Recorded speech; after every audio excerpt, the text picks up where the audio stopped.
નમસ્કાર વિદ્યાર્થી મિત્રો, લાસ્ટ લેક્ચરમાં આપણે ચેપ્ટર 6 ભાગીદારની નિવૃત્તિ કે મૃત્યુ એ ચેપ્ટર પૂરું કર્યું. આ ભાગનું છેલ્લું ચેપ્ટર એટલે કે ચેપ્ટર 7 ભાગ 1નું છેલ્લું ચેપ્ટર એટલે કે ચેપ્ટર 7 ભાગીદારી પેઢીનું વિસર્જન. વિદ્યાર્થી મિત્રો, આ ચેપ્ટરમાંથી 8 માર્કનું પૂછાય છે. સાવ નાનું એવું ચેપ્ટર છે. બીજું તો તમને અગત્યનું એ વાત કહી દઉં કે આ ચેપ્ટરની અંદર ટેક્સ્ટ બુકમાં જે આપ્યું છે એમાંનું 70% એમાં જે આપ્યું છે એની મુજબ પૂછાતું જ નથી. એટલે બોર્ડમાં પૂછાય છે એવું પાછું આ ટેક્સ્ટ બુકમાં નથી આપ્યું. એટલે બધુંય તમને એ રીતના પ્રશ્ન કરાવવાના છે. આમાં જો મોટા મોટા દાખલા આપ્યા, વાર્ષિક હિસાબ જેવડા, જે 11-12 માર્કનો આપણે વાર્ષિક હિસાબનો દાખલો આવે એના જેવડા દાખલા આપ્યા. હકીકતમાં એ બોર્ડમાં આવતા જ નથી. પણ એ એટલા માટે, તેમ છતાં હું 2 દાખલા ગણાવે એટલા માટે કે એ ગણશો તો જ તમને વિસર્જનની આમનોંધ આવડશે. તો આ ચેપ્ટરમાંથી 8 માર્કનું પૂછાય છે. 8 માર્કમાંથી વિભાગ એમાં 1 માર્કનો 1 પ્રશ્ન એટલે 1 માર્ક થયો. વિભાગ બીમાં 1 માર્કનો 1 પ્રશ્ન એટલે 1 માર્ક આનો થયો. ને વિભાગ સીમાં 2 દાખલા 3 માર્કના એટલે 6 માર્ક થયા. ટોટલ 8 માર્કનું પૂછે છે. એક વિકલ્પ 1 માર્કનો, એક વિભાગ બીમાં 1 માર્કનો 1 વાક્યમાં જવાબ આપો 1 પ્રશ્ન, અને 2 દાખલા 3 માર્કના. કેટલા માર્કના? 3 માર્કના 2 દાખલા એટલે 6 માર્ક. તો મોટામાં મોટો પ્રશ્ન 3 માર્કનો થયો. તો 3 માર્કમાં તમને જે આ મોટા દાખલા આપ્યા છે વાર્ષિક હિસાબ જેવડે એવા નહીં પૂછે ક્યારે. પણ એ તેમ છતાં હું તમને 2 દાખલા એટલા માટે કરાવીશ કે એ આવડશે તો જ બાકીનું બધું જે પૂછાય છે બોર્ડમાં એ આવડશે. તો આ ચેપ્ટરમાંથી તમારે કરવાનું છે હું એટલું હું તમને કહી દઉં. થિયરી કરવાની, જે હમણાં થિયરી કરાવવું એ થિયરી કરવાની છે. વિસર્જનની આમનોંધ પૂછે, વિસર્જનની આમનોંધ કરવાની છે. ખરા ખોટા કરવાના, જે આમાં આપ્યા જ નથી, ટેક્સ્ટ બુકમાં આપ્યા જ નથી. ખરા ખોટા 3 માર્કમાં ઘણી વખત પૂછે. એ અપેક્ષિત તમે આ બધું ભણશો ને એટલે ખરા ખોટા ઓટોમેટિક આવડશે. એ અપેક્ષિત હોય ને એમાં આપ્યા હશે. અપેક્ષિત આવશે ને તમારે દિવાળી પછી, અપેક્ષિતમાં આપ્યા હોય ખરા ખોટા, બરાબર. તો ખરા ખોટા પૂછે. અને અનામતની નિકાલ કરવાના દાખલા પૂછે. 4 વસ્તુ કરવાની છે. વિસર્જનની થિયરી એટલે જે હમણાં થિયરી આપણે ચેપ્ટરની શરૂઆત કરી થિયરી, વિસર્જનની આમનોંધ, અનામતની નિકાલ કરવાના દાખલા અને ખરા ખોટા. તો આ ખરા ખોટા, વિસર્જનની આમનોંધ અને અનામતની નિકાલ કરવાના દાખલા ક્યારે આવડશે? કે તમે મોટા દાખલા કરાવેલા છે તો. બાકી મોટા દાખલા પરીક્ષામાં આ ચેપ્ટરમાંથી પૂછાતા નથી, જે વાર્ષિક હિસાબ જેવડા છે. અને એ દાખલો ગણતા લગભગ 50 મિનિટ કે 1 કલાક જેવું થાય. તો મોટામાં મોટો દાખલો 3 માર્કનો હોય તો 3 માર્કમાં કંઈ 50 મિનિટ કે કલાક થાય એવો દાખલો કોઈ દિવસ ન હોય. પણ એ દાખલો તેમ છતાં હું તમને 2 દાખલા કરાવીશ, કારણ કે એ આવડશે તો જ વિસર્જનની આમનોંધ આવડશે, ખરા ખોટા આવડશે અને અનામતની નિકાલ કરવાના દાખલા આવડશે, બરાબર. કે જે 3 માર્કમાં પૂછે છે, વિસર્જનની આમનોંધ, ખરા ખોટા અને અનામતની નિકાલ કરવાના દાખલા. તો વિદ્યાર્થી મિત્રો, 8 માર્કનું ચેપ્ટર છે. એમાં 3 માર્કના 2 પ્રશ્ન વિભાગ સીમાં, 1 માર્કનો 1 પ્રશ્ન અને વિભાગ એમાં 1 માર્કનો 1 વિકલ્પ. ટોટલ 8 માર્કનું બોર્ડની એક્ઝામમાં પૂછે છે. તો ખ્યાલ આવ્યો? મોટામાં મોટો પ્રશ્ન આ ચેપ્ટરમાંથી 3 માર્કનો છે. એટલે આ ચેપ્ટરમાં તમને હકીકતમાં જે આપ્યું છે સ્વાધ્યાયમાં મોટા દાખલા એવું કંઈ પૂછાતું જ નથી, બરાબર. હવે વિસર્જન એટલે શું વિદ્યાર્થી મિત્રો? તો ભાગીદારી પેઢીનું વિસર્જન. વિસર્જન એટલે ધંધો બંધ કરવો. એનો મતલબ એ થાય કે ધંધો બંધ કરવો, ધંધો સમેટી લેવો. ભાગીદારી પેઢીનું વિસર્જન એટલે ધંધો બંધ કરવો. અને ધંધો બંધ કરવાનો થાય ત્યારે ધંધાની અંદર જેટલી મિલકતો હોય બધી વેચી નાખવાની. અને એમાંથી જે રૂપિયા આવે એમાંથી ધંધાના જે દેવા છે એ ચૂકવી દેવાના. અને દેવા ચૂકવાઈ જાય પછી જો રૂપિયા વધે તો ભાગીદારોએ ભાગ પાડીને ઘર ભેગું થઈ જવાનું. એનું નામ વિસર્જન. વિસર્જન એટલે ધંધો બંધ કરવો. ખ્યાલ આવ્યો? બધી મિલકત વેચી નાખવાની, એમાંથી રૂપિયા આવે એમાંથી દેવા ચૂકવી દેવાના. રૂપિયા વધે તો ભાગીદારોએ ભાગ પાડવાના અને ધંધો બંધ કરી દેવો. તો વિસર્જન એટલે ધંધો બંધ કરવો, બરાબર. તો વિદ્યાર્થી મિત્રો, આ ચેપ્ટરની અંદર મોટા દાખલા તમને જે કરાવીશ ને એમાં 3 ખાતા મુખ્યત્વે આવે. લોન ખાતાની જરૂર ન હોય. માલ મિલકત નિકાલ ખાતું, રોકડ ખાતું અને ભાગીદારોના મૂડી ખાતા. જે દાખલા પૂછાતા નથી પણ કરાવવાનો છું, કારણ કે એ આવડશે તો જ વિસર્જનની આમનોંધ દેવું આવડશે. તો આ દાખલા પૂછે તો એમાં તમારે માલ મિલકત નિકાલ ખાતું બનાવવાનું હોય. તો માલ મિલકત નિકાલ ખાતું એટલા માટે બનાવવામાં આવશે કે ધંધો બંધ થતો હોય તો બધી મિલકત વેચી નાખવાની, એમાંથી રૂપિયા આવે એનાથી દેવાની ચૂકવણી કરવાની. તો મિલકત અને દેવાના નિકાલ માટે જે ખાતું તૈયાર કરવામાં આવશે એને કહેવાય માલ મિલકત નિકાલ ખાતું. બરાબર, એ ખાતાની ચર્ચા આપણે પછી કરીશું. પણ વિસર્જન એટલે શું? તો વિસર્જન એટલે ધંધો બંધ કરવો. બરાબર, સૌથી જો હવે પેલું એ કે તમને પીડીએફ મોકલી દીધી છે. આ થિયરી હું તમને અહીં ખાલી બોલું છું, લખાવીશ નહીં. આ ક્લાસરૂમ નથી. મેં તમને મોકલી દીધી, તમે ચોપડામાં થિયરી લખીને ચોપડો તમારી સામે રાખવાનો. હું જે પ્રશ્ન બોલું એ તમારી સામે રાખવાનો. બરાબર, કારણ કે થિયરી મેં તમને એડવાન્સમાં મોકલી દીધી. તો વિસર્જનની થિયરી તમે ચોપડામાં લખી રાખી છે, તો ચોપડો તમારી સામે રાખવાનો છે તમારે. અને હું જે પ્રશ્ન સમજાવું એ પ્રશ્ન તમારે જોતો જ આવવાનો. બરાબર, તો જો પહેલો પ્રશ્ન લખાવેલો છે, તમને વાંચો. ભાગીદારીનું વિસર્જન અને ભાગીદારી પેઢીના વિસર્જનનો અર્થ આપો. બીજું એ કે થિયરી છે એ નાના નાના પ્રશ્ન છે, કારણ કે 2 માર્કની થિયરી પૂછે, એક વિકલ્પ અને એક ટૂંકો પ્રશ્ન. અને 3 માર્કમાં એક થિયરી પૂછે છે માલ મિલકત નિકાલ ખાતું, એ થિયરી પાછળના પાને આપેલું છે. બરાબર, એ હમણાં આવશે. પહેલો પ્રશ્ન છે ભાગીદારીનું વિસર્જન અને ભાગીદારી પેઢીના વિસર્જનનો અર્થ આપો. વિદ્યાર્થી મિત્રો, અહીંયા 2 શબ્દ છે, ભાગીદારીનું વિસર્જન અને બીજો છે ભાગીદારી પેઢીનું વિસર્જન.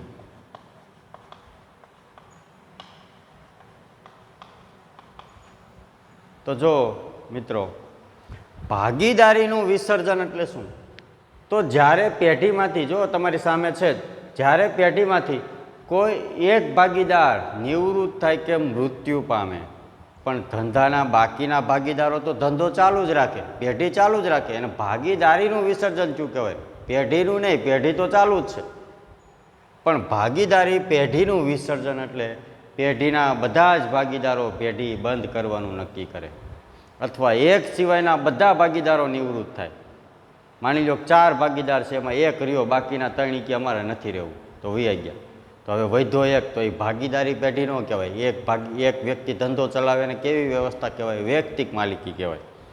સ્વરૂપ બદલાઈ ગયું ધંધાનું. ભાગીદારીમાંથી હવે એક ભાગીદાર જ વધ્યો, તેને શું કહેવાય? વૈયક્તિક માલિકી થઈ કહેવાય. એટલે સ્વરૂપ બદલાઈ ગયું, ભાગીદારીમાંથી વૈયક્તિક માલિકી થઈ ગઈ. તો ભાગીદારી પેઢીનું વિસર્જન એટલે બધા ભાગીદારો પેઢીમાંથી છૂટા થાય, ધંધો બંધ કરી દે, અથવા એક સિવાયના બધા ધંધામાંથી છૂટા થાય, તો એ વૈયક્તિક માલિકી થઈ ગઈ કહેવાય. તો એને ભાગીદારી પેઢીનું વિસર્જન થયું કહેવાય. એટલે આખો ધંધો જ બંધ થાય, અથવા એક સિવાયના બધા વૈયા જાય, તો એ ભાગીદારીનું તો વિસર્જન જ થયું કહેવાય, કારણ કે સ્વરૂપ બદલાઈ ગયું, ભાગીદારીમાંથી વૈયક્તિક માલિકી થઈ ગઈ. તો ભાગીદારી પેઢીનું વિસર્જન અને ભાગીદારીનું વિસર્જન એમાં ફેર શું? તો પેઢીનો એક ભાગીદાર, કોઈ એક ભાગીદાર નિવૃત્ત થાય કે મૃત્યુ પામે, પણ પેઢીના અન્ય ભાગીદારો તો પેઢી ચાલુ જ રાખે, પેઢી અસ્તિત્વમાં જ છે, પેઢી ચાલુ જ છે, તો એને ભાગીદારીનું વિસર્જન થયું કહેવાય. હકીકતમાં આગળનું ચેપ્ટર જે આપણે ભણ્યા કે 3માંથી એક ભાગીદાર નિવૃત્ત થાય કે મૃત્યુ પામે, તો બાકીના 2 તો ચાલુ જ રાખે, તો એ જે નિવૃત્ત થયો કે મૃત્યુ પામ્યો એને ભાગીદારીનું વિસર્જન થયું કહેવાય. ભાગીદારી પેઢીનું નહીં, ભાગીદારનું ટૂંકમાં વિસર્જન થયું કહેવાય. કે એક ભાગીદાર નિવૃત્ત થાય કે મૃત્યુ પામે, પણ પેઢીના અન્ય ભાગીદારો તો ધંધો ચાલુ જ રાખે, એને ભાગીદારીનું વિસર્જન કહેવાય. પણ ભાગીદારી પેઢીનું વિસર્જન એટલે કે ધંધાના બધા ભાગીદારો પેઢીમાંથી નિવૃત્ત થાય, અથવા એક સિવાયના બધા ભાગીદારો પેઢીમાંથી નિવૃત્ત થાય, બધા ભાગીદારો ધંધો બંધ કરે, તો એને આખે આખું પેઢીનું વિસર્જન, આખા પેઢી જ બંધ થઈ ગઈ કહેવાય. તો એને ભાગીદારી પેઢીનું વિસર્જન કહેવાય. બરાબર. હવે એક માર્કમાં પૂછે ભાગીદારીનું વિસર્જન એટલે શું, અથવા 1 માર્કમાં પૂછે ભાગીદારી પેઢીનું વિસર્જન એટલે શું. બરાબર, ચાલો પ્રશ્ન બીજો વાંચો. ભાગીદારી પેઢીના વિસર્જનની પદ્ધતિઓ જણાવો. તો વિદ્યાર્થી મિત્રો, ભાગીદારી પેઢીનું વિસર્જન, કોઈ પણ ધંધો છે એ કાયદાના દાયરામાં રહીને એને ધંધો ચલાવવો પડતો હોય, કાયદાના નિયમોનું પાલન કરવું પડતું હોય, નાનામાં નાની દુકાન હોય કે મોટામાં મોટી કંપની હોય, તો પેઢીનું વિસર્જન થાય ત્યારે પણ એ રીતે હોય.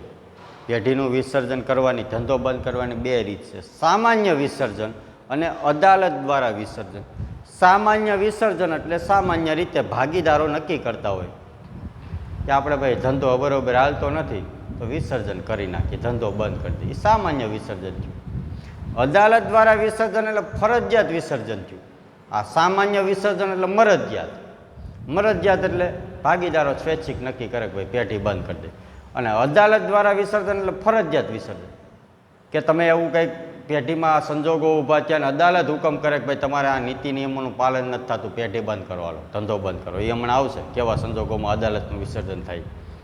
અને અદાલત દ્વારા વિસર્જન થયું તો પેઢી બે રીતે બંધ થાય. સામાન્ય વિસર્જન, તો સામાન્ય વિસર્જન એટલે જે મરજિયાત વિસર્જન આપણે કહીએ છીએ, ભાગીદારો સ્વૈચ્છિક રીતે નક્કી કરે કે આપણે પેઢી બંધ કરી દેવી છે. અને અદાલત દ્વારા વિસર્જન એટલે ફરજિયાત વિસર્જન, કે જેમાં અદાલત હુકમ કરે. તો વિસર્જન કરવાની બે પદ્ધતિઓ છે, સામાન્ય વિસર્જન અને અદાલત દ્વારા વિસર્જન. ચાલો હવે ત્રીજો પ્રશ્ન જોવો. તો ત્રીજો પ્રશ્ન, મરજિયાત વિસર્જન એટલે શું?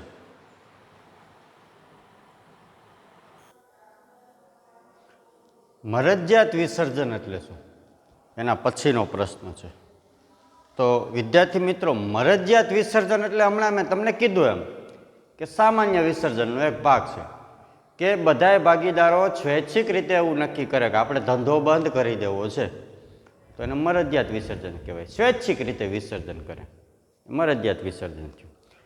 પછી ચોથો પ્રશ્ન વિદ્યાર્થી મિત્રો, સામાન્ય, જો હવે વિસર્જનની બે પદ્ધતિઓ છે, હમણાં મેં તમને કીધું બીજા પ્રશ્નમાં કે વિસર્જનની પદ્ધતિઓ જણાવો. ચોપડો તમારી સામે જ રાખજો સતત, આ જે થિયરી મોકલી છે બરાબર. તો વિસર્જનની બે પદ્ધતિ, સામાન્ય વિસર્જન અને અદાલત દ્વારા વિસર્જન. તો સામાન્ય વિસર્જન એટલે શું? તો એ મેં તમને કીધું કે સ્વૈચ્છિક રીતે વિસર્જન થાય, જે મરજિયાત વિસર્જન એ સામાન્ય વિસર્જન કહેવાય. તો સામાન્ય વિસર્જન કેવા સંજોગોમાં થાય, એના સંજોગો છે. તો સામાન્ય વિસર્જનના સંજોગો જણાવો. તો સામાન્ય વિસર્જનના સંજોગો છે, જો પેલું, કેવા સંજોગોમાં સામાન્ય વિસર્જન થાય? સામાન્ય વિસર્જન એટલે મરજિયાત સ્વૈચ્છિક રીતે વિસર્જન. તો પેલું છે એમાં કરાર દ્વારા વિસર્જન, કે પેઢી કરારમાં દ્વારા શરૂ કરવામાં આવી, કરાર પૂરો થાય, તો કરાર પૂરો થાય એટલે પેઢી આપોઆપ બંધ થઈ જાય, તો એને કરાર દ્વારા વિસર્જન થયું કહેવાય.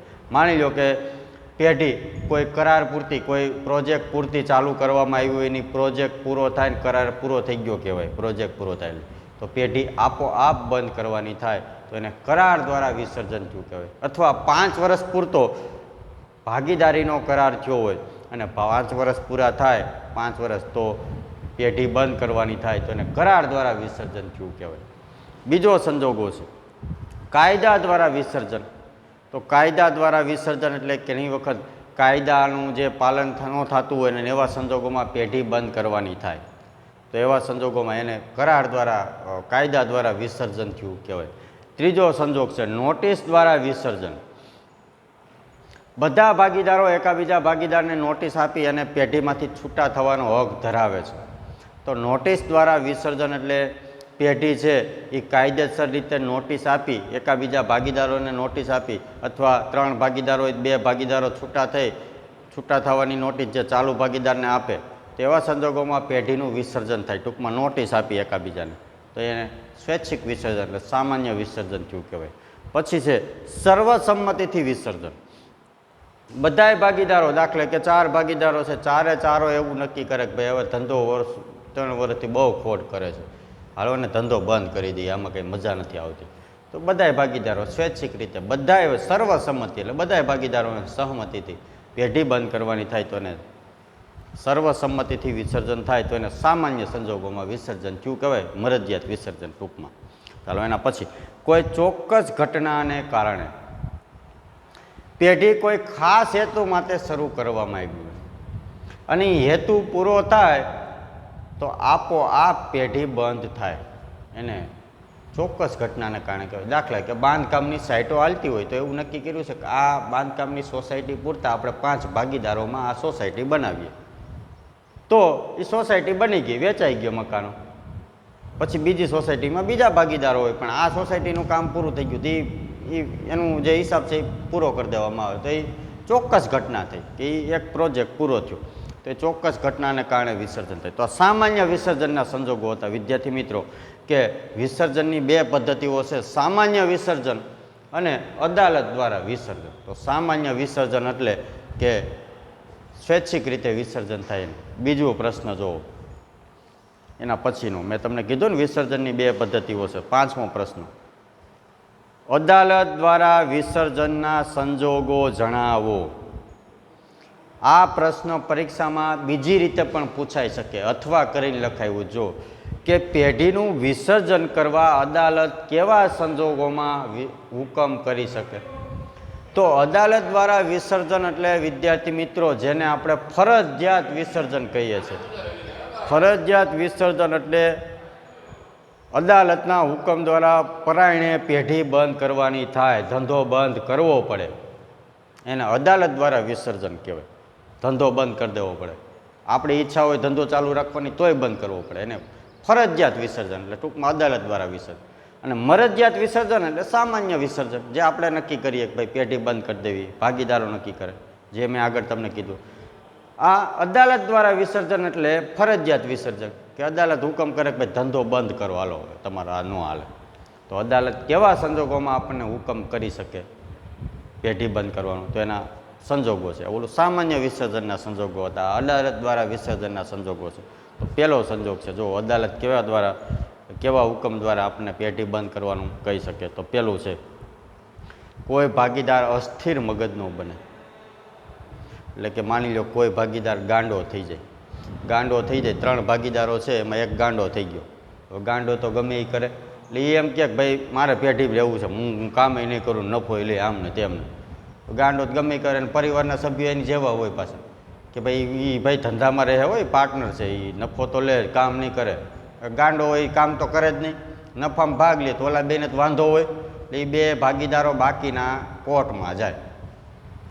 ત્યાં જઈને એમ કે અમારો એક પાર્ટનર ગાંડો થઈ ગયો છે, અને એવા સંજોગોમાં તમે કંઈક કરો. તો એવા સંજોગોમાં કોર્ટ હુકમ કરે કે ભાઈ પેઢી બંધ કરી દો પહેલાં, અને પછી ઓલા બે વધ્યા નહીં, અને પછી એને કે તમે નવા નામે પાછી પેઢી ચાલુ કરી દો. એટલે ઓલી જૂની પેઢી પહેલાં બંધ કરવી પડે, ફરજિયાત. આખી પેઢી બંધ કરી દો, પછી એ નીકળી જાય, પછી પાછી તમે 2 જણા ચાલુ કરી દેજો, તો એને ફરજિયાત વિસર્જન થયું કહેવાય, કે કોઈ ભાગીદાર અસ્થિર મગજનો બને. બીજો હુકમ છે, કોઈ ભાગીદાર સંજોગ છે, કોઈ ભાગીદાર પેઢીની ફરજો પ્રત્યે અશક્તિમાન બને. વિદ્યાર્થી મિત્રો, કોઈ ભાગીદાર પેઢીમાં પોતાની ફરજ આવતી હોય, પોતાનું કે કામ આવતું હોય, એ કામ બરોબર ન કરતો હોય, તો એવા સંજોગોમાં બીજા ભાગીદારો છે એ વાંધો ઉઠાવે. તો એવા સંજોગોમાં પેઢીનું વિસર્જન થાય, તો એને ફરજિયાત વિસર્જન થયું કહેવાય. તો કોઈ ભાગીદાર પોતાની ફરજો પ્રત્યે અશક્તિમાન બને. ત્રીજો સંજોગ કેવો અદાલત દ્વારા, કોઈ ભાગીદાર કરારની શરતનો ભંગ કરે. કોઈ પણ ભાગીદારી પેઢી, મોટાભાગની ભાગીદારી પેઢી છે કરાર દ્વારા અસ્તિત્વમાં આવતી હોય, એવું જરૂરી નથી કરાર દ્વારા પેઢી ચાલુ કરવી. ઘણા ભાગીદારો કરાર ન કરતા હોય ને પેઢી ચાલુ કરે, પછી બાંધે ને પછી છૂટા પડે. પણ પેઢીમાં સલામતી, તમારે લાંબા ગાળાનું ભવિષ્ય જોવું હોય તો કરાર કરવો પડે, કે ભાઈ આપણે નફો નુકસાન કઈ રીતે વહેંચવો, કોણ કેટલા રૂપિયા લાવશે, બધી શરતો નક્કી કરવામાં આવે, એને કહેવાય કરાર. તો જે કરારનામું નક્કી થયું છે એ મુજબ કોઈ ભાગીદાર કામ ન કરતો હોય, તો બીજા ભાગીદારને વાંધો પડે, તેવા સંજોગોમાં કોર્ટમાં જાય અને કોર્ટ આદેશ આપે કે ભાઈ પેઢી બંધ કરો. તો કોઈ ભાગીદાર કરારની શરતનો ભંગ કરે. એના પછી છે, કોઈ ભાગીદાર પેઢીના હિત વિરુદ્ધનું વર્તન કરે. પેઢીને નુકસાન થાય એવું વર્તન કરે, પેઢીને બદનામ થતું હોય એવો ઈરાદો રાખે. બરાબર, ઘણી વખત એવી ઘટનાઓ બનતી હોય, પોતાની પેઢીને બદનામ કરતા હોય. બરાબર, એને એવા ધંધામાં રસ ન હોય અને બીજા ધંધામાં સારું હાલતું હોય, ત્યાં બદનામ થતો હોય, એવી કૃત્ય કરતો હોય. બરાબર, તો એવા સંજોગોમાં બીજા ભાગીદારો કોર્ટમાં જાય અને અદાલત હુકમ આપે કે ભાઈ પેઢી બંધ કરો. છેલ્લો સંજોગ, પેઢી સતત ખોટ કરતી હોય. તો પેઢી સતત ખોટ કરતી હોય ત્યારે પણ અદાલત હુકમ કરી શકે. પેઢી સતત ખોટ કરતી હોય તો એવા સંજોગોમાં મિલકતો કરતાં દેવું વધતું જતું હોય, અને એના લેણદારો છે એ એમ કે ભાઈ આ લોકો અમને રૂપિયા આપતા નથી, ને પછી કોર્ટમાં એ કંઈક પિટિશન દાખલ કરે, અને કોર્ટ જોવે કે ભાઈ આ મ્યાની મિલકત કરતાં પેઢીનું દેવું વધતું જાય છે, ને એવો સંજોગ આવશે કે પછી દેવું નહીં ચૂકવી શકે, ને પછી બધાને બહુ ઝાઝા એવા રૂપિયા ફસાય એમ હોય તો એવા સંજોગોમાં કોર્ટ નક્કી કરે. ભાગીદારો હા પાડતા હોય ભાઈ અમે તો વાગશું હો પેઢી, ભલે કોર્ટ કરે, તોય કોર્ટ આદેશ કરે ભાઈ તમારી મિલકત કરતાં દેવું વધી જાય છે અને પછી મિલકત વેચીને દેવું ચૂકવા હે નહીં, પછી નાદાર થાય બધા, તમારા રૂપિયા બધે હલવા અને કોઈ ચૂકવી નહીં કોઈ બૂચ મારશું, એના કરતાં ધંધો બંધ કરો હાલો. એટલે એવા સંજોગોમાં પેઢી બંધ કરવાની થાય તો એને ફરજિયાત એટલે કે અદાલત દ્વારા વિસર્જન ચૂકવે. તો વિદ્યાર્થી મિત્રો આ પ્રશ્ન હતા કે ભાગીદારીનું વિસર્જન એટલે શું? તો એક ભાગીદાર નિવૃત્ત થાય, બાકીના પેઢી ચાલુ રાખે. ભાગીદારી પેઢીનું વિસર્જન એટલે આખી પેઢી બંધ થાય. પછી વિસર્જનની બે પદ્ધતિ, સામાન્ય વિસર્જન અને અદાલત દ્વારા વિસર્જન. સામાન્ય એટલે જેને આપણે મરજિયાત વિસર્જન કહીએ અને અદાલત દ્વારા એટલે ફરજિયાત વિસર્જન. તો સામાન્ય વિસર્જન કેવા સંજોગોમાં થાય એ ચોથો પ્રશ્ન જોયો. પાંચમો પ્રશ્ન, અદાલત દ્વારા વિસર્જન કેવા સંજોગોમાં થાય એ જોયું. બરાબર? જો આ સંજોગો છે ને 3 માર્કમાં પૂછી શકાય. અત્યાર સુધી પૂછ્યા નથી પણ પૂછી શકાય એમ, કારણ કે 5, 6 તો બધા સંજોગોના ખાલી મુદ્દા જ લખવાના હોય. અત્યાર સુધી કોઈ દી સંજોગો અદાલત દ્વારા વિસર્જનના સંજોગો 1-2 વખત પૂછેલા છે 3 માર્કમાં. તો આ 5 સંજોગો ખાલી લખવાના હોય, અંદર કંઈ લખવાનું હોય. ચાલો એના પછી બાકી આ ટૂંકા 1-1 માર્કના પ્રશ્નો છે બધા. એના પછીનો પ્રશ્ન વિદ્યાર્થી મિત્રો મોસ્ટ આઈએમપી છે. બોર્ડની એક્ઝામમાં લગભગ છેલ્લા 15 વર્ષના પેપર જુઓ તો 8 થી 9 વખત આ 50% વખત આ પ્રશ્ન પૂછાઈ ગયો છે 3 માર્ક. એની અંદર કાંઈ લખવાનું જ નથી મુદ્દા, પણ આ પ્રશ્ન એક એવો છે વિદ્યાર્થી મિત્રો હવે જે કરાવવું કે એના મુદ્દા ક્રમમાં જ હોવા જોઈએ. પહેલો, બીજો, ત્રીજો, ચોથો, પાંચમો એ ક્રમમાં જ હોવો જોઈએ. તો એ પ્રશ્ન ખૂબ જ અગત્યનો છે અને મોસ્ટ આઈએમપી પ્રશ્ન છે કે ભાગીદારી પેઢીના વિસર્જનની પ્રક્રિયા સમજાવો. અથવા એ રીતે પણ પૂછી શકે કે ભાગીદારી પેઢીના વિસર્જન સમયે મિલકતોના વેચાણ દ્વારા પ્રાપ્ત થતી ઉપજમાંથી દેવાની ચૂકવણી કરવાનો ક્રમ જણાવો. તો દેવાની ચૂકવણી કરવાનો ક્રમ છે, સૌ પ્રથમ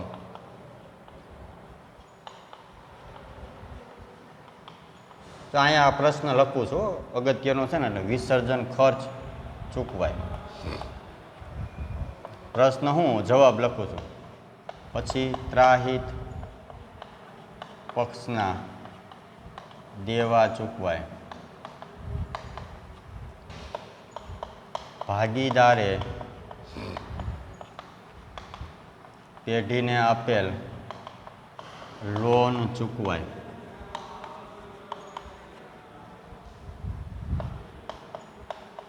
પછી ભાગીદારોની મૂડી પરત થાય અને ત્યારબાદ જો નાણાં વધે તો ભાગ પાડવાના થાય. એ લખતો નથી, બરાબર? જોજો પ્રશ્ન શું છે. સૌ પ્રથમ વિસર્જન ખર્ચ ચૂકવાય, પછી ત્રાહિત પક્ષના દેવા, પછી પેઢીની આપેલ લોન ચૂકવાય ભાગીદાર, પછી ભાગીદારોની મૂડી પરત થાય, ત્યારબાદ જો રકમ વધે તો નફા નુકસાનના પ્રમાણમાં ભાગીદારો ભાગ પાડે. વિદ્યાર્થી મિત્રો ખૂબ જ અગત્યનો પ્રશ્ન છે અને આ ક્રમમાં જ મુદ્દા હોવો જોઈએ. ત્રીજો મુદ્દો તમને પહેલાં યાદ આવ્યો અત્યાર સુધીના પ્રશ્નમાં જો સામાન્ય વિસર્જનના સંજોગોમાં અદાલત દ્વારા વિસર્જનના સંજોગોમાં તમને જે મુદ્દો યાદ આવ્યો એ પહેલાં લખો તો હાલ. 5મો મુદ્દો પહેલાં યાદ આવ્યો, ચોથો પછી યાદ આવ્યો, ત્રીજો છે એ પછી લખ્યો, એવી રીતે ગમે એમ હાલે. પણ આ પ્રશ્નમાં ક્રમ આમ જ હોવો જોઈએ. એકેય મુદ્દો ભૂલાણો એટલે જવાબ ખોટો. કારણ કે આ પ્રશ્ન શું છે, વિસર્જનની પ્રક્રિયા.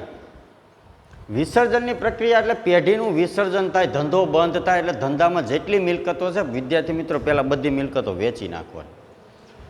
ધંધો બંધ થાય એટલે બધી મિલકતો ધંધાની વેચવાની, એમાંથી જે રૂપિયા આવે એ રૂપિયાની ચૂકવણી કરવાનો 1932ના ભાગીદારી કાયદામાં ક્રમ લખ્યો છે કે કોઈ પણ પેઢી ભાગીદારી પેઢી બંધ થાય તો એની મિલકતોના વેચાણ દ્વારા જે રૂપિયા મળે એમાંથી દેવાની ચૂકવણી કરવાનો ક્રમ છે કે હગાવાલાને દેવા ચૂકવી દો બાકીના ભલે લબડે, એવું ન હોય. રૂપિયા તમારે પેઢીનું વિસર્જન થાય એટલે મિલકતો વેચીને જે રૂપિયા આવે એમાંથી દેવાની ચૂકવણી આ મુજબ જ થવી જોઈએ. તો પેઢીનું વિસર્જન થયું, મિલકતો બધી વેચી, એમાંથી જે રૂપિયા આવ્યા એમાંથી સૌથી પહેલાં પેઢી બંધ કરવા માટે જે કાનૂની ખર્ચ હોય ને બધા વિસર્જન ખર્ચ, એ વિસર્જન ખર્ચ ચૂકવવાનો. પછી રૂપિયા વધે તો ત્રાહિત પક્ષના દેવા ચૂકવવાના. ત્રાહિત પક્ષ એટલે કોણ? તો ધંધાબાજના જે પક્ષકારો હોય ને એને ત્રાહિત પક્ષ કહેવાય. દાખલા તરીકે લેણદારો છે, બેંકની લોન છે, સહકારી મંડળીની લોન છે, કોઈ મિત્રો પાસેથી ઉછીના લીધા હોય, ધંધાબાજના જે પક્ષકારો છે ને એના ત્રાહિત પક્ષના દેવા ચૂકવાય. પછી શું ચૂકવાય? ભાગીદારે પેઢીને આપેલ લોન ચૂકવાય. કે કોઈ ભાગીદારે એની પેઢીને લોન આપી હોય તો પછી એ ચૂકવાય. પછી રૂપિયા વધે તો ભાગીદારોની મૂડી પરત થાય, કે જેની જેટલી મૂડી હતી પાછા આપી દો, એ પરત થઈ જાય. પછી જો રૂપિયા વધે તો ભાગીદારોએ નફા નુકસાનના પ્રમાણમાં ભાગ પાડી લેવાના, જે નફા નુકસાન પ્રમાણમાં છે, અને પેઢી બંધ કરી દેવાની. તો ખ્યાલ આવ્યો વિદ્યાર્થી મિત્રો કે ભાગીદારી પેઢીનું વિસર્જન થાય ત્યારે મિલકતોના વેચાણ દ્વારા જે રૂપિયા મળે એમાંથી દેવાની ચૂકવણીનો આ જ ક્રમ છે. આ મુજબ જ ચૂકવણી થાય. કે ફલાણો મારો હાળો છે ને ખલાણો મારો ફુવાનો છોકરો છે તેના રૂપિયા આપી દો, બાકીના ભલે ચૂકવા નકર કાંઈ, એવું ન હોય. આ મુજબ જ ચૂકવણી થવી જોઈએ. પેઢીનું વિસર્જન થયું, જે રૂપિયા આવ્યામાંથી સૌથી પહેલાં વિસર્જન ખર્ચ ચૂકવાય, ત્રાહિત પક્ષના દેવા એટલે ધંધાબાજના જે પક્ષકારો એના રૂપિયા ચૂકવાય, પછી ભાગીદારે પેઢીને લોન આપેલો હોય એ ચૂકવાય, પછી ભાગીદારોની મૂડી પરત થાય. પછી જો રૂપિયા વધે તો ભાગીદારો વચ્ચે નફા નુકસાનના પ્રમાણમાં વહેંચાય છે. તો વિદ્યાર્થી મિત્રો યાદ રાખજો કે આ પ્રશ્ન ભાગીદારની પેઢીની વિસર્જનની પ્રક્રિયા પૂછે તો આ ક્રમમાં જ મુદ્દા હોવા જોઈએ. આ ત્રીજો મુદ્દો પહેલાં લખ્યો ને પછી આ લખ્યો, પહેલો લખ્યો તેમ નહીં હાલે. એક મુદ્દો ભૂલી ગયા તોય નહીં હાલે. બરાબર? દેવાની ચૂકવણી આ ક્રમમાં જ થાય. અત્યાર સુધીના પ્રશ્નમાં તમે જેમ જે મુદ્દો પહેલાં યાદ આવી લખો તો હાલે, પણ આમાં એમ નહીં હાલે. સૌથી પહેલાં વિસર્જન ખર્ચ જ ચૂકવાય, પછી ત્રાહિત પક્ષના દેવા ચૂકવાય, પછી આ પછી આ પછી આ. ખ્યાલ આવ્યો? તો વિદ્યાર્થી મિત્રો ખૂબ જ અગત્યનો આ પ્રશ્ન હતો, આ એનો જવાબ છે.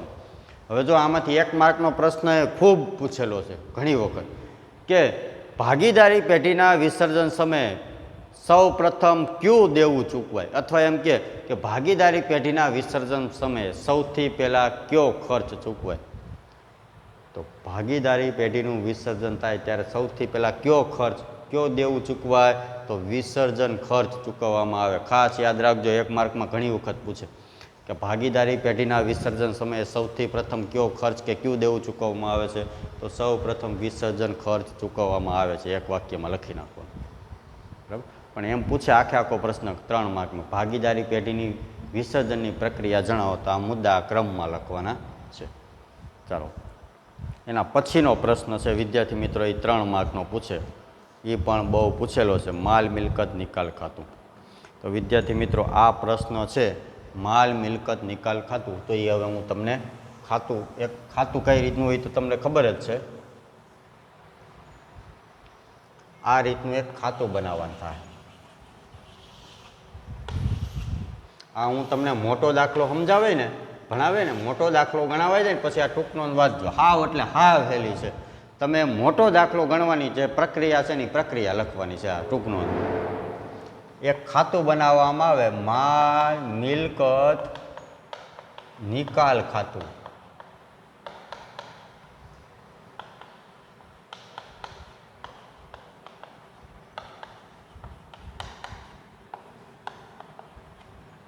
માલ મિલકત નિકાલ ખાતું. વિદ્યાર્થી મિત્રો ટૂંકનોંધનું નામ છે માલ મિલકત નિકાલ ખાતું. 3 માર્કમાં પૂછે. આ ટૂંકનોંધનો હું તમને પરિચય આપી દઉં, પણ આ ટૂંકનોંધ તમે આપણે મોટો દાખલો હું તમને ગણાવી દઉં, પછી તમે આ ટૂંકનોંધ વાંચજો એટલે આખી પ્રક્રિયા છે. તે તમને મોટો દાખલો ગણવાની પ્રક્રિયા છે ને આખી પ્રક્રિયા છે, એટલે ત્યારે તમે આ ટૂંકનોંધ ફરી પાછી વાંચી લેજો. હાવ હેલી છે. માલ મિલકત નિકાલ ખાતું એટલે શું વિદ્યાર્થી મિત્રો? તો માલ મિલકત નિકાલ ખાતું પહેલો પેરેગ્રાફ જો એનો છે, 2 પેરેગ્રાફમાં છે ને ટૂંકનોંધ. પહેલો પેરેગ્રાફ એનો છે કે ભાઈ ભાગીદારી પેઢીનું વિસર્જન થાય એટલે વિસર્જન એટલે ધંધો બંધ કરો. કે ભાગીદારી પેઢીનું વિસર્જન થાય એટલે ધંધામાં જેટલી મિલકતો છે એ બધી વેચી નાખવાની, એમાંથી જે રૂપિયા આવે એમાંથી દેવાની ચૂકવણી કરવાની હોય. તો મિલકત અને દેવાનો નિકાલ કરવા માટે જે ખાતું બનાવવામાં આવે એને કહેવાય માલ મિલકત નિકાલ ખાતું. મિલકત અને દેવાનો નિકાલ કરવાનો છે, ધંધો બંધ કરવાનો. એટલે તો મિલકત અને દેવાનો નિકાલ કરવા માટે જે ખાતું બનાવવામાં આવે એને કહેવાય માલ મિલકત નિકાલ ખાતું. આ એનો પહેલો પેરેગ્રાફ એ છે.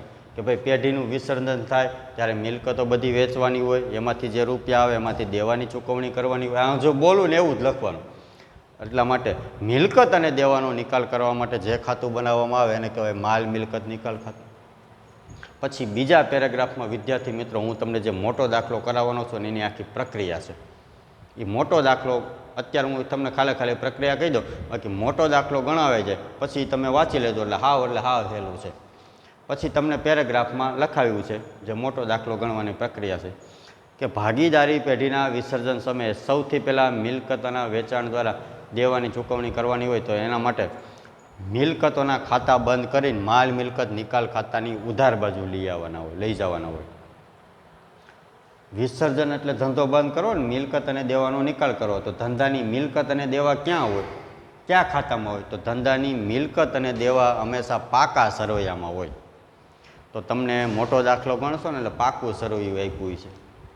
તો પાકા સરવૈયામાં જેટલી મિલકતો બધી જમા બાજુ હોય ને બધી અહીં ઉધાર બાજુ લખવાની, વિરુદ્ધની બાજુ લખવાની. ટૂંકમાં એ મોટો દાખલો ગણાવે ને એટલે તમને ટૂંકમાં બધું સમજાઈ જાય. અત્યારે હું ખાલી એમને સમજાવું છું કે બધી મિલકતોના ખાતા બંધ કરીને માલ મિલકત નિકાલ ખાતાની ઉધાર બાજુ લખવાનું. પછી દેવા બધા ઉધાર બાજુ હોય ત્યાં જમા બાજુ લખવાનું. દેવાના ખાતા બંધ કરીને માલ મિલકત નિકાલ ખાતાની જમા બાજુ લખવાના હોય. પછી મિલકત અને દેવાના ખાતા બંધ કરીને એનો નિકાલ કરવા માટે તમે અહીંયા લઈ આવ્યા. જો પાકું સરવૈયું આપ્યું છે તમને. પાકું સરવૈયું કેવું હોય ખબર છે ને? મિલકત લેણા, મૂડી દેવા અને મિલકત લેણા. તો મિલકત લેણા કઈ સાઈડ કહેવાય? ઓલી બાજુ કહેવાય. તો ધંધામાં જેટલી મિલકત છે ને અને દેવા છે ને એનો નિકાલ કરવા માટે ખાતું બનાવવા આવે એને કહેવાય માલ મિલકત નિકાલ ખાતું. તો પાકા સરવૈયામાં પહેલાં જેટલી મિલકત છે ને એ બધી ખાતા બંધ કરીને અહીં લઈ આવવાની. તો પાકા સરવૈયામાં તમને મિલકત લેણા ઓલી બાજુની સાઈડ કહેવાય, જમા બાજુ ટૂંકમાં. તો મિલકતો બધી જમા બાજુ છે, બધી મિલકતો અહીં લખી નાખવાની જેટલી છે ને. દેવા બધા ઉધાર બાજુ હોય, મૂડી દેવા બાજુ એ બધા અહીં લખી નાખવાનું.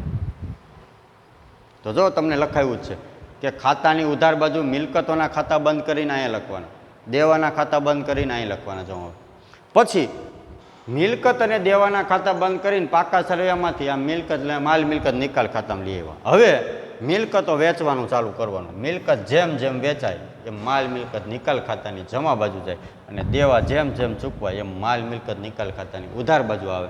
અને ત્યારબાદ આ માલ મિલકત નિકાલ ખાતું બંધ કરી નફો કે ખોટ થાય એ ભાગીદારો વચ્ચે વહેંચી દેવામાં આવે છે. હજી આ ટૂંકનો પૂરી. એટલે આ બીજો પેરેગ્રાફ એટલે એ હેલો જ છે. એ પેરેગ્રાફ હું તમને મોટો દાખલો ગણાવું, એ મોટો દાખલો ગણવાની આખી પ્રક્રિયા છે. મોટો દાખલો ગણાવાય છે એટલે આખી ટૂંકનોંધ વાંચી લેજો. હેલી ટૂંકનોંધ છે કે સૌ પ્રથમ વિસર્જન થાય એટલે મિલકતોના ખાતા બંધ કરીને ઉધાર બાજુ લઈ આવવાના, દેવાના ખાતા બંધ કરીને જમા બાજુ લઈ જવાના. ત્યારબાદ મિલકતોનું જેમ જેમ વેચાણ થતું જાય એમ માલ મિલકત નિકાલ ખાતાની જમા બાજુ લખવાનું અને દેવાની જેમ જેમ ચૂકવણી થતી જાય એમ માલ મિલકત નિકાલ ખાતાની ઉધાર બાજુ લખતી જવાની. અને માલ મિલકત નિકાલ ખાતું બંધ કરી એનો જે કંઈ નફો કે ખોટ હોય એ ભાગીદારો વચ્ચે વહેંચી દેવામાં આવે છે. એટલે માલ મિલકત નિકાલ ખાતું એની ટૂંકનોંધ થઈ. આ ટૂંકનોંધ મોટો દાખલો ગણાવાઈ જાય એટલે ફરી પાછી વાંચી લેજો. 5 કે 6 વખત લગભગ આ ટૂંકનોંધ 3 માર્કમાં પૂછેલી છે. ટૂંકનોંધ લખો માલ મિલકત નિકાલ ખાતું. જો આ ખાતાનું બીજું નામ છે સંપાદન ખાતું. 1 માર્કમાં ઘણી વખત પૂછે કે માલ મિલકત નિકાલ ખાતાનું બીજું નામ શું? તો સંપાદન ખાતું. અથવા એમ પૂછે કે સંપાદન ખાતાનું બીજું નામ શું? તો માલ મિલકત નિકાલ ખાતું. આપણે કેમ આગળના ચેપ્ટરોમાં નફા નુકસાન પુનઃ મૂલ્યાંકન ખાતાનું બીજું નામ શું હતું? નફા નુકસાન હવાલા ખાતું. એવી રીતે માલ મિલકત નિકાલ ખાતાનું બીજું નામ શું છે? સંપાદન ખાતું.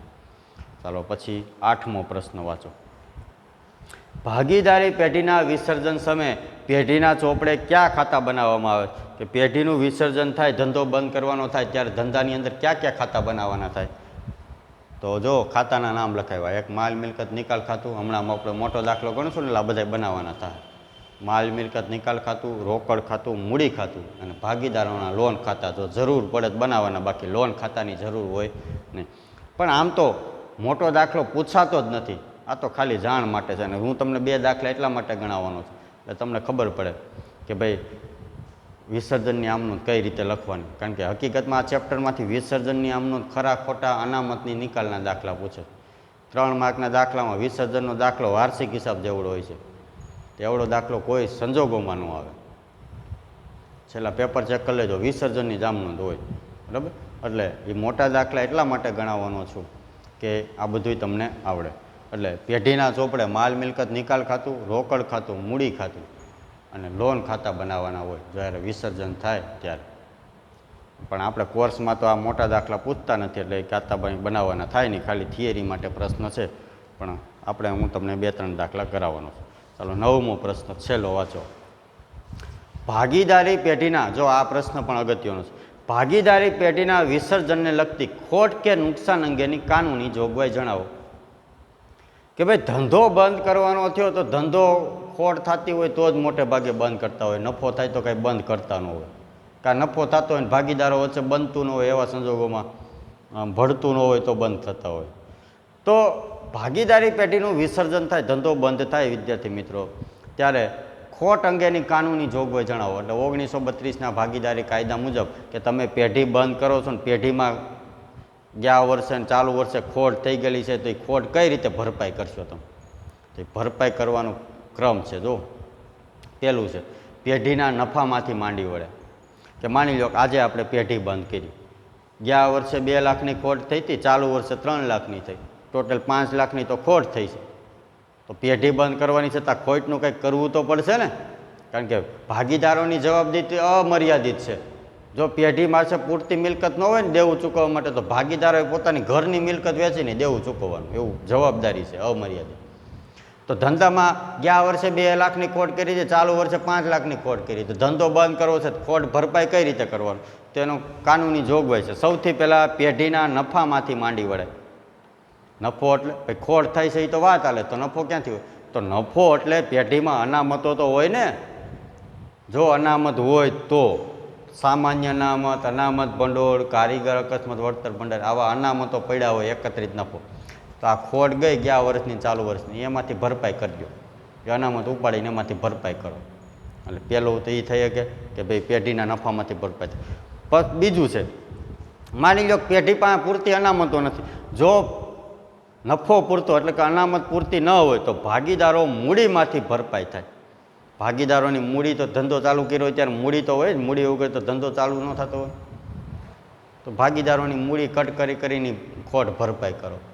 ત્રીજું છે, જો ભાગીદારો પાસે પૂરતી મૂડી પણ ન હોય તો આવું નુકસાન ભાગીદારોએ નફા નુકસાનના પ્રમાણમાં વહેંચી અને પોતાની ઘરની અંગત મિલકત વેચીને ભરપાઈ કરવાનું. તો ખ્યાલ આવ્યો વિદ્યાર્થી મિત્રો? આ ક્રમ છે, આમાં પણ આ ક્રમ જાળવી રાખવાનો. એટલે વિસર્જનની પ્રક્રિયા છે કે પેઢીની ખોટ ભરપાઈ કરવા માટે સૌથી પહેલાં નફામાંથી ભરપાઈ થાય. નફામાંથી ભરપાઈ થાય એટલે પેઢીમાં જે અનામતો હોય એમાંથી આ ખોટ ભરપાઈ કરો. પછી બીજું છે કે પેઢી પાસે માની લો પૂરતી અનામત ન હોય તો ભાગીદારોની મૂડીમાંથી ભરપાઈ કરો. મૂડી થઈ રહી તો ભાગીદારો ભાગ પાડી લેવાના ને ઘરની મિલકત વેચી અને ભરપાઈ કરો. હવે ઘણા મનમાં એવો વિચાર આવતો છે ઘેરે મિલકતય નથી, તો મિલકતય ઘેરે ન હોય ને તો કોર્ટ એને નાદાર જાહેર કરે. કોર્ટ નાદાર જાહેર કરે ને એટલે એની ઉપર કોઈ વિશ્વાસ ન કરે. નવો ધંધોય ચાલુ ન કરીએ કે ધંધો ચાલુ કરે એ પહેલાં એને ઓલું જે બાકી દેવું છે ને ચૂકવે. ધંધોય ચાલુ ન કરીએ કે બેંકવાળા લોને ન આપે, કોઈ રૂપિયા ઉછીને ન આપે, બજારમાં કોઈ ઉધારમાં લઈ ન આપે. તમને એમ થાય કે આ સારું લ્યો નાદાર થઈ ગયા ને રૂપિયા નહીં ચૂકવવાનું, પણ બજારમાં પછી તમે તમારી પેઢી કંઈ ધંધો ચાલુ ન કરીએ કે કોઈ વિશ્વાસ ન કરે તો પોતાની અંગત મિલકત વેચીને પણ આ ખોટ ભરપાઈ કરવાની. તો વિદ્યાર્થી મિત્રો આ થિયરી અહીંયા પૂરી. 1 માર્કની 3 માર્કમાં પ્રશ્ન કેવા પૂછાય? તો આ 9મો પ્રશ્ન છેલ્લે કરાવ્યો જે આ ક્રમમાં હા ખોટ કે નુકસાનની કાનૂની જોગવાઈ 3 માર્કમાં પૂછે. માલ મિલકત નિકાલ ખાતું 3 માર્કમાં પૂછે અને ભાગીદારી પેઢીની પ્રક્રિયા એ પણ 3 માર્કમાં પૂછે. તો વિદ્યાર્થી મિત્રો આ ભાગીદારી પેઢીના વિસર્જનની આ બધી થિયરીઓ હતી. હવે વિદ્યાર્થી મિત્રો ભાગીદારી પેઢીના વિસર્જનની આમ નોંધો છે, એ આમ નોંધની ચર્ચા આના પછીના આપણે નેક્સ્ટ પીરિયડમાં કરીશું. આભાર.